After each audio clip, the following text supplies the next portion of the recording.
enter an established market, and how did you manage to stand out from other companies? So what we do, I passed around some of the, one of the products that we do. What we do as a product is actually not very established. Is more of a kind of a new ingredient. So although there is the technology to produce it has already there, it's still a niche product. It's still an innovative new ingredient. So it's a balance between, if you go into commodities, so you do something that everyone does, there will be most probably high demand, high volumes of this commodity, right? But then there will be high competition. There will be a lot of people doing the same. So you're guaranteed a market, you're guaranteed a demand, but then you're also guaranteed a very tough competition, right? Yes. On the other side is a product like ours, where nobody does it, or at least there's very few facilities in the world that do a product like this. Therefore, there's a lot of people, most of you probably have never heard about or tried a freeze-dried ingredient. So it's a new thing. So there's a challenge from a marketing perspective, from a market to go and educate the consumer, to bring the product to the market, to make sure as much people know about it and want it. So it's a trade-off. So we didn't jump into an established market. We actually jumped into a market that is growing, and then you have to make a bet. You really have to say, you know what, I believe in this. I believe in this product. I believe this will have a future, and just go at it as hard as you can. Okay, so this gives us a great picture of how SERO started. So SERO has become an established international company. So now I want to know more, how have you managed that growth, and how is SERO today? It's a very good question.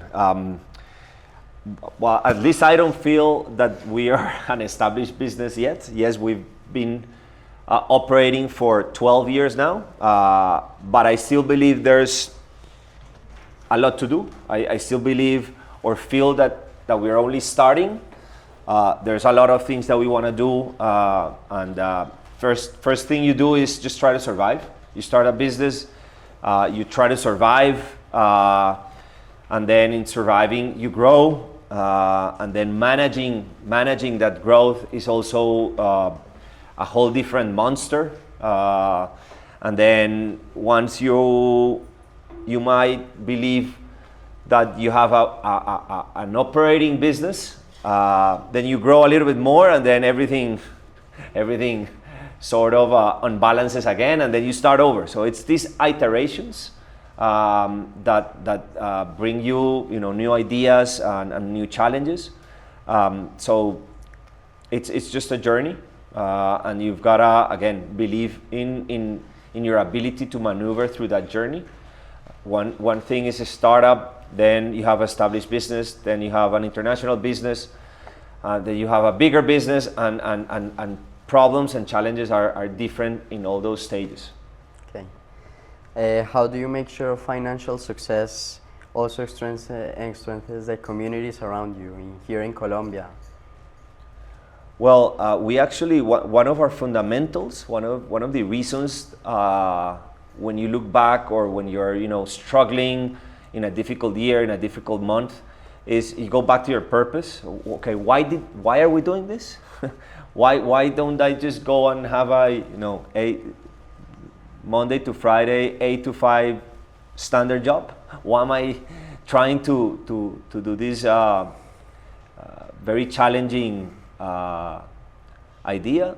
Is go back to your purpose. Okay, and one of our dreams was to take all these magnificent produce that Colombia has the potential to grow and export, and actually do bring them to the world. I remember asking myself, okay, if it's not someone like us, which like you guys have had such a tremendous opportunity of education, such an opportunity of having a second language. Probably some of you will have the opportunity to study abroad. If it's not people like us with all these opportunities who actually go and try to do these things that will definitely change people's lives, then who's going to do it, right? So believing in what we have, in the talent that we have as a country, we said, look, let's bring all this talent, let's bring all these magnificent products, and let's take them to the world. The world needs a lot of Colombian products, and there's a huge potential. So going back to that purpose fuels your energy to continue battling.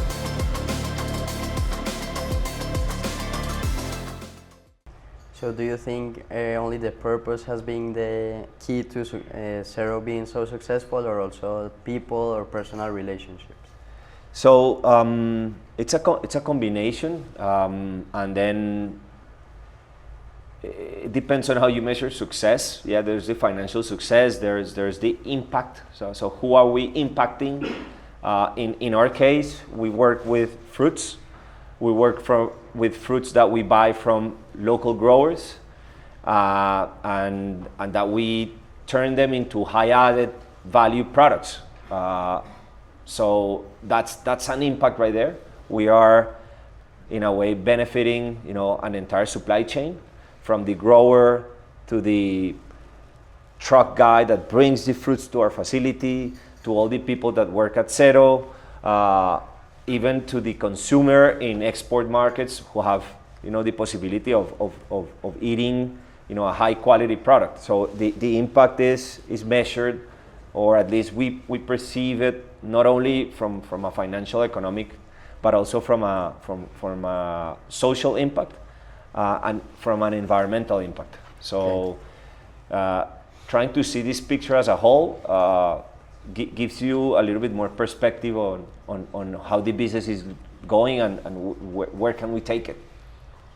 Okay, I find it very interesting how Zero is working today, and I think Colombia appreciates a lot how you've given employments and to the people that need it. Mm-hmm. So how difficult is it to be an entrepreneur in a developing country like Colombia? I would say that being an entrepreneur is difficult in Colombia or in any country. Probably a lot of people tell you, no, it's a lot harder in Colombia. It's a lot more difficult in a country like Colombia because of all the challenges that we have as a country. The reality is that we started the business in Australia after finishing my MBA, and it was also very hard to do it in a developed country like Australia. Different factors, but minimum wage in Australia is super high. So employing someone in Australia is a big challenge because it's 10 times as expensive. So there are different challenges. Certainly, from my experience, again, I've been in a corporate world. I've had consulting jobs, etc. Being an entrepreneur has definitely been much harder than anything else that I have done. But also, there is a much bigger opportunity. So comparing countries, in a developed country, a lot of businesses, a lot of products, a lot of avenues have already been explored.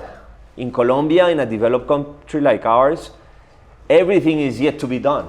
So yes, there's challenges, but then the opportunities are, in a way, bigger, or there's and again, going back to what I said before, if it's not us who at least try doing them, then who is it going to be?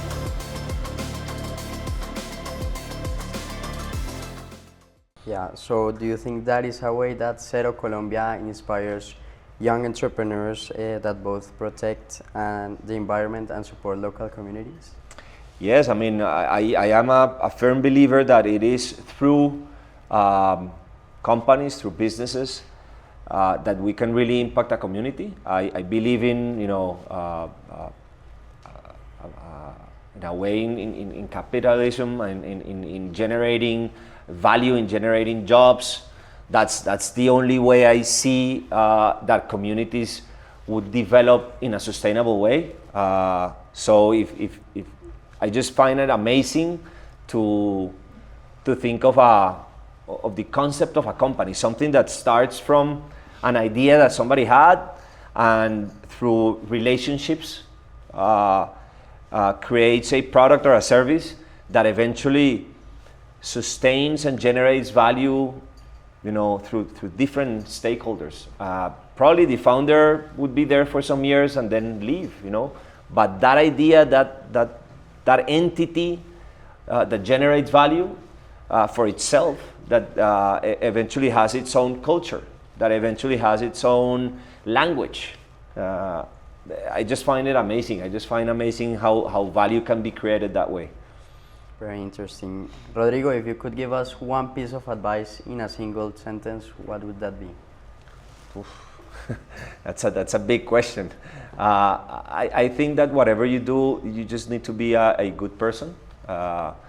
Sometimes taking advantage of others, or I wouldn't say cheating, but just taking advantage of others might seem like the way to do it, to expedite some of your success, but that comes back to you, So whatever you do, just try to be a good person with everyone else, and I think that would increase your chances of being successful at whatever you do. Okay, thank you, Rodrigo. On behalf of all of us, we want to thank you for coming here today. I think your advice will be very valuable for us, and listening to your story will also be key to success. My pleasure. Please join me in thanking Rodrigo.